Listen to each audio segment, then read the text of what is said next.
What's going on, Realtors? Brian Stevens here with the National Real Estate Post and also with Mortgage Shots. Hey, listen, if you're seeing me for the first time, do me a big old favor and make sure you're sharing this. And, of course, leave a comment down below. And in this case, you might want to actually leave me a direct message. So you may or may not have heard here, but Realtor.com has decided that they're going to stop working with realtors. Don't you find that wildly ironic? Realtor.com not working with realtors. Burger King not making burgers, right? A dentist not fixing teeth. Yeah, Realtor.com, your own namesake, is no longer going to continue working with you, feeding you guys leads. Now, I don't find this wild, because Realtor.com has nothing to do with realtors whatsoever, because we know the National Association of Realtors took Realtor.com and they sold it to News Corp, which is wholly owned by Rupert Murdoch and his friends over there at Fox News and all the other media conglomerates. NAR didn't even have the decency to keep somebody from NAR on the board so that this separate corporation that has nothing to do with real estate would go ahead and abuse a title that so many people, so many realtors carry with a high degree of dignity and a lot of consideration for decades and decades. Nope, not whatsoever. Go ahead and run this sucker behind a truck, run it in the mud. It really doesn't matter. Your namesake has been wholly sold off. So nothing really surprises me at this point, but it is worth pointing out that they're going to be walking away from their main source of revenue, which is selling you the leads that you would otherwise get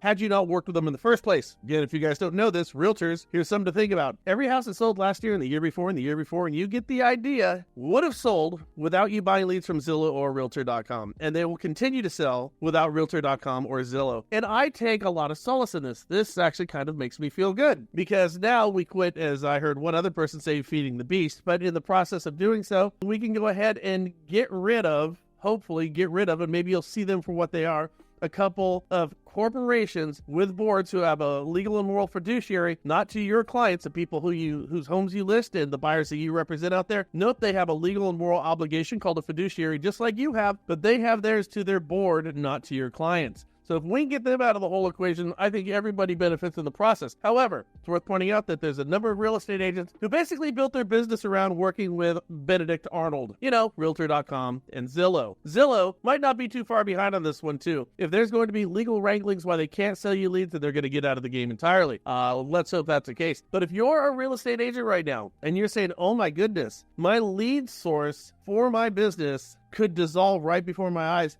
if I were you, what I would be doing is I'd be making plans right now to find a separate source for your income. And you can, in fact, do this. There is a way to do it, but it's not going to be opening up your pocketbook, your billfold, and pulling out a little bit of money over there and giving it to these companies to sell you what you could have gotten with a little bit of hard work and elbow grease. What it's going to cost you is not a cost of money, but it is going to cost you your time. It's going to cost you your intellect, and it's going to cost you a certain degree of discipline that you either have or don't have. A discipline to go out there and self-source your leads. The good part about self-sourcing your leads is, listen, you're going to get a better quality client. It's going to work out better for you if you do that. The reason is this: you're going to have to work harder in order to get that lead to work with you. Did you know, the state of California, that there is, I heard this, 1 for every 3 people buying or selling a house, there's a real estate agent. For every 3.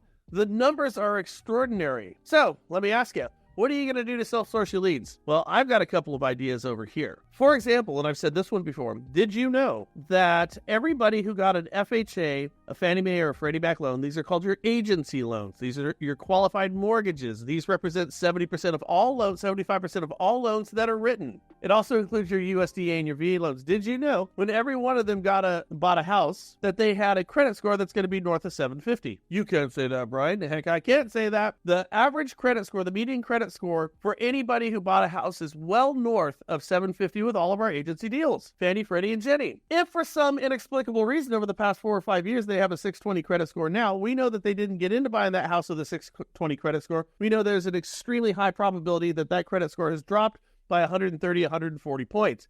A precipitous drop-off, as you might say. What would cause such a drop-off? Let's see, being underemployed would do it. You can't make your payments. That would make your that would make your credit score drop. Let's say you took on a whole bunch of debt you couldn't afford. That would make your credit score drop. Let's say you took on a whole bunch of debt, like we're sitting at $1.1 trillion in collective revolving debt in this country right now. It's the highest it's ever been, so we know this is taking place. The fix is in on this one, guys. I don't have to speculate. I know it because the Federal Reserve of St. Louis has put these numbers out. I know it to be true. So if we know that they're taking out a bunch of credit cards and taking on a whole bunch of debt that they can't afford, and then let's just say that the Federal Reserve decides that they're going to take their Fed fund rate and raise it from off the floor at around 0 and bump it up to about 8.5 over the course of a few short months, meaning all those credit cards of yours that you were paying, let's say 18 to 22% on, you're now paying 28 to 30% on. So you're carrying more debt than you've ever had. You're paying more for the more debt that you've ever had because of the higher interest rate and because of the moves of the Fed. And all of a sudden, that job that's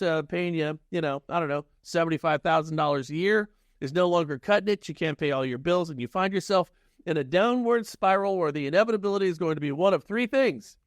You either do a debt consolidation refinance, which you might or might not qualify for. This is very interesting.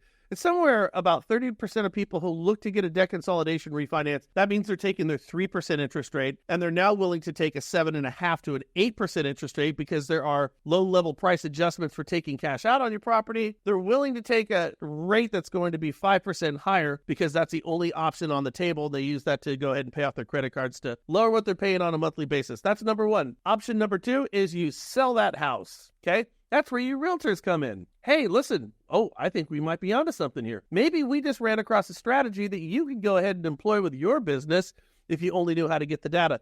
Then, of course, the third thing that these people can do is they can go ahead and wait for the sheriff to come to their door and change the locks. Debt consolidation, refinance, sell the house, or get kicked out by the sheriff. Those are your three options. That's it. Maybe a bankruptcy. That might work too, but that's going to be temporary. Is it going to be a 7 or an 11? Here's my point. So if you accept the fact that we're carrying record debt, if you accept the fact that we've got record interest on said record debt, and we know that somebody had a 750 credit score, they're now sitting at a 620 credit score, we can get all this information. If we can only get all those phone numbers scrubbed against do not call list in your area, you have somebody that needs your services, even if they don't know it. You have somebody who has a 1 out of 3 chance of actually using your services. Now, I know back from the 2008 meltdown that most people like to put their head in the sand and wait for the sheriff to show up and just get that house foreclosed on. But did you know that a foreclosure on average costs a borrower north of $80,000, where doing a sale with a real estate agent is going to be a pittance next to that, next to nothing? In other words, if these people own houses, and the ending of your story has already been written, even if you're not at the end of the book at this point, wouldn't you rather have an additional $50,000 in your pocket? Again, these are numbers that are actually more or less accurate. More or less, these are accurate. So you need to get somebody who's owned a house for over 4 years. I've brought this up before. You need to get somebody who's got a 620 or lower credit score. You need to have somebody scrubbed against the do not call list. And then you need to put on your best Jedi mind trick voodoo hat that you got and start talking to people who fall under this category and let them know what their options are. And they're not alone. They're in droves. They're all over the place. We know this because of all the numbers that I just told you, the analytics, which are by and large accurate. I mean, I might be off by a couple of numbers, but the thrust of what I'm saying is absolutely 100% true. And we also know 30, 60, and 90-day lates on mortgages are going through the roof right now, and we know that car repossessions are going through the roof right now. We know all this to be true, too. These are canaries in coal mines that tell us that we have more listings in front of us. We just need to figure out a way to get to them. Anyways, I bring this up as I always say, I bring this up because what we're doing is we're reading the tea leaves of the market, and we are charting the turbulent waters in front of us so we can navigate them safely for our professional careers. We need to do this because some of the options that are on the table might be taken away from us. As real estate agents, you need somebody who's got the answers. Listen, if you're a realtor or even a lender, send me a direct message and I can share some of my thoughts on this stuff with you, because I didn't give you my best strategy. I just wanted to show you that we could logically find solutions to the problems that are in front of us. And these are big problems that we have in front of us, and there are certainly ones that we want to go ahead and address. Now, the second point to real estate agents that I want to bring up, and this might be new to you, but the Department of Justice came out about a month ago, and they said, you know what, we don't think that these lawsuits have gone far enough. We need to decouple. That's the term. We need to decouple. We need to divorce the buyer's agent and their representation entirely from what the seller is paying. This is what we're looking at right now, guys. That means that if you don't like the terms of the settlement that NAR just agreed to, if you don't like it, well, stick around. They're probably going to get worse. And I don't bring this up, Sam. You got to follow the instructions, buddy. I said, send me an instant message, my friend. Now, I bring this up for this reason. There are solutions to this as well. There are ways for you to stay relevant in terms of what you're doing. The truth of the matter is, and what the Department of Justice is not looking at, is they're not seeing what's taking place and what they're proposing. They're not seeing this thing with a full spectrum. They're not looking at the wild unintended consequences of what they're suggesting by decoupling a seller paying a buyer side commission in any capacity. They want these things completely separated, where a seller's not even allowed to do that. And frankly, if you own a house right now, how do you like the DOJ coming in and telling you how you can or cannot sell your house? You see, if this is me right now and I want to sell a house, I absolutely want to make sure that I'm offering a commission to the buyer side. Actually, you know what? I want to rephrase that if you'll let me. I absolutely want to bring a commission to the realtor or the real estate agent who is bringing the winning bid on my house, because that winning bid is going to be the one that nets me the most money. And I kind of think that how people behave is they're going to do things regardless of their fiduciary. They're going to do things that are going to be in their self-interest. That's what I think. So I think by offering a commission to the realtor, not the buyer's representation, let's get rid of that. No, it is the realtor who brought the winning bid to my property. The one who did that, I want to make sure I get them paid, because I have a pretty good sneaking suspicion that that's going to land me more money than anything else. Capiche? Makes sense to me on this one. So the DOJ is coming in and saying that I'm not going to be allowed to do that necessarily. Try stopping me. Okay, absolutely try stopping me. They're coming in and they're taking away my ability of self-determination with my privately held property, my privately held real estate. It is beyond their jurisdiction. It's beyond the pale of the scope of what the DOJ should be doing right now. However, if we start looking at what real estate agents do, can we not then redefine who they are? And can a real estate agent not then go out and create the value that so much of this country, who's outside of the real estate industry as we are, believe that realtors are lacking at this point? I brought this up before, the Department of Justice and even these settlements, they're not based on the commission that the real estate agent is getting. They're based on the fact that they don't think you deserve anything. They're based on the fact that they don't think that you're providing the value to warrant the income and the commissions that you're getting. Case in point, I find it wildly ironic that lawyers charging 30% because they have a law degree are bitching about a real estate agent who's going to get 2%. And I do say 2% because the average commissions right now are significantly less than the full tilt boogie 6%, as is being quoted in every article. I just went through Inman, I just went through Bloomberg, I just went through CNBC, I just went through Housing Wire. I looked at a whole bunch of articles and they keep saying 6%. It's 3 and 3. Horseshit, it's not 3 and 3. It's never been 3 and 3. They're not arguing about what commission you're getting. They're arguing about you simply getting commission in the first place. The other unintended consequence of this is redlining. It is redlining at its worst. Now, redlining in our industry, it is that absolutely do not cross that line. Do not go over into that area. There is no excuse for you with your business to bring any type of bigotry to the table where you're creating either an impact or a disparate impact, meaning if you have anything that resembles redlining, if you did it intentionally or unintentionally, if the outcome suggests that it might be redlining, you are guilty and you're going to pay the price. That's how the law is written right now. Did you know that? You could have an open heart and mind, but if the outcome of said actions are disparate in nature, then you are guilty, my friend. Well, what they're doing with this commission is going to have a disparate impact, a disparate outcome. Why is that? Here's the reason why. Because rich people always get representation, because they want representation, because they know representation works for them. They're not complaining about commissions. Nobody is who makes money.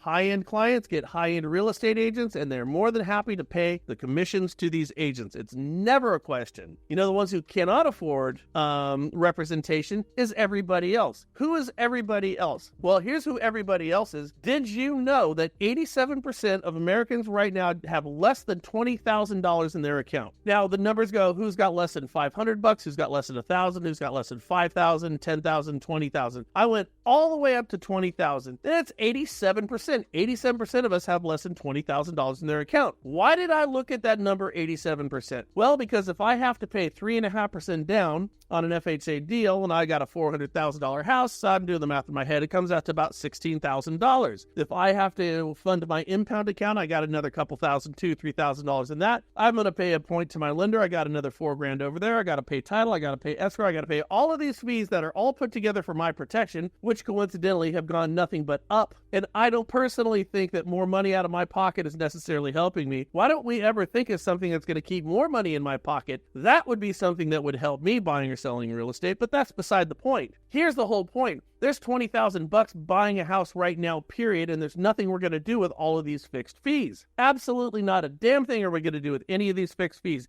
And if I have to pay my buyer side representation on top of it, well, I'm here to tell you that 87% of Americans do not have that money. Virtually nobody will be able to buy a house for the first time unless you're bringing a shit ton of equity to the table. You just don't have the money. 87% do not have the money to buy real estate. Nobody seems to be looking at that number right now, and I find that one frightening. But back to my point of disparate outcomes, disparate impact, and the whole idea of redlining as being the intended consequence of this settlement and what the DOJ is proposing right now. We know that if 87% of people don't have $20,000 in their account, again, do not argue with me about this next point.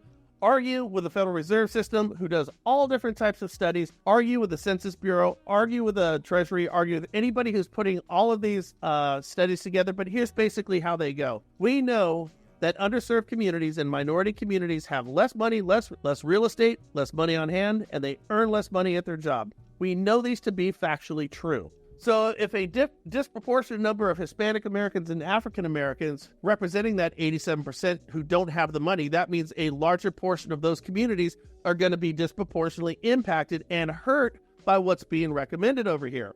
That's an absolute fact. That's a disparate outcome. That's disparate impact. And based on what's taking place right now, we should throw this lawsuit out, and the Department of Justice should go back in, look at the unintended consequences, and realize that what they're proposing is inherently and structurally racist. Again, if I'm wrong, I want somebody to show me how. I'm going to show you how it's going to have a disparate outcome, and I want you to explain to me how this is wrong. Well, Brian, that's beside the point. No, it's not. It's not beside the point. But here's it's not, okay? But let's think of it like this. The social structure in different underserved communities and minority communities out of the picture completely. And let's just look at this logically. Let's say Steve Green, who's on this call. Let's say Steve Green and Sam Silver right now, they're going to, one's the buyer. Steve Green's going to buy the house. Sam Silver's going to sell his house. Now, Sam Silver is going to have to pay Steve's commission, Steve's agent's commission. Sam Silver doesn't want to do that. You don't want to pay Steve Green's commission. He doesn't want to pay that, for his representation, but he does it. And he realizes more money than he ever got. Here's the good thing. When Sam decides to go buy another property, his commission for his agent is going to be paid by by the seller of that property. Isn't that accurate?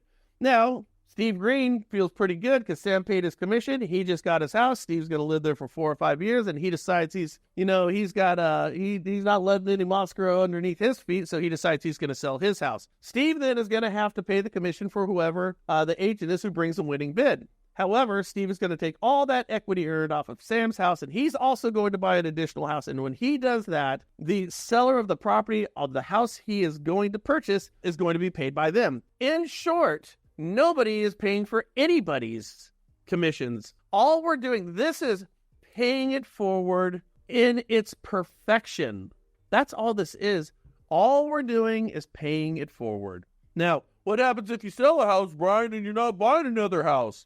Okay, so there's a good chance you're dead, or you're going to live in assisted living because like baby boomers of today, they're going to stay in their house as long as they can.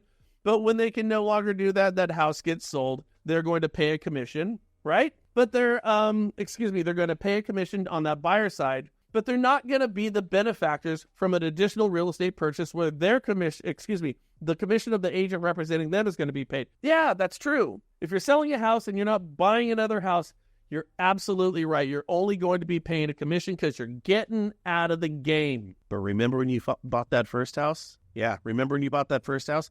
You had your commission paid there, and you're not helping anybody else. You didn't have to pay one.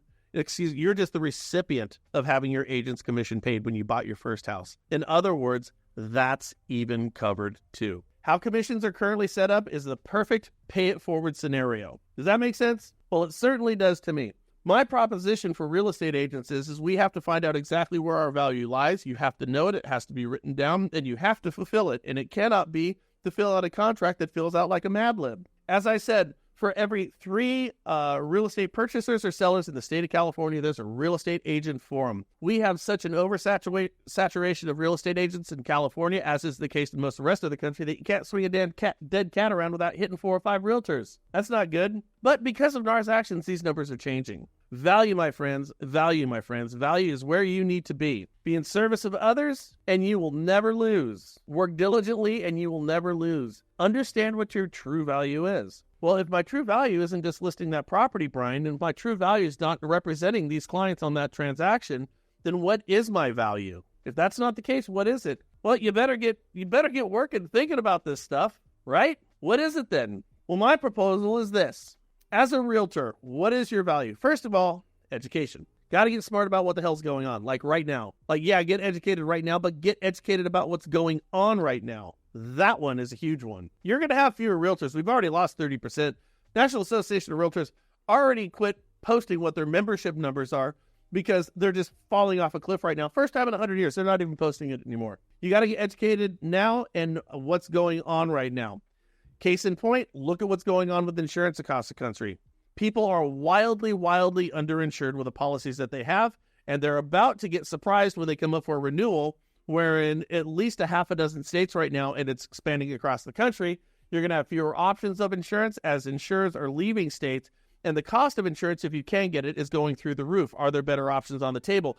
Are there things that our clients can do in order to get themselves a better hazard policy? And the answer is absolutely yes. Why aren't you talking to everybody that you closed a deal for over the past 10 years and having this conversation with them? Oh, I know why you're not doing it, because you're not getting paid. Well, yeah, you are getting paid. When you got your 2.5% commission in order to represent either the buyer or the seller on that transaction, your job does not end when they get the keys, my friends. It continues far beyond that. You need to take your expertise.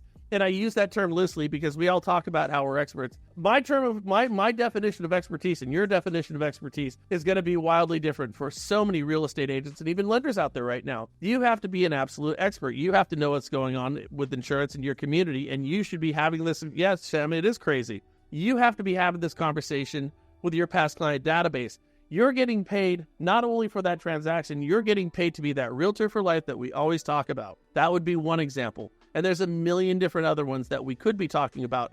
We need to make ourselves indispensable. I hope that helps. But anyways, if you are a realtor or even a lender, and you're kind of you're questioning what your value proposition needs to be, well, we can certainly have a talk. Send me an instant message. I'm going to be doing something on the National Real Estate Post this upcoming week and Mortgage Shots if you go to either one of those sites. Send me an instant message if you'd like. And of course, share this.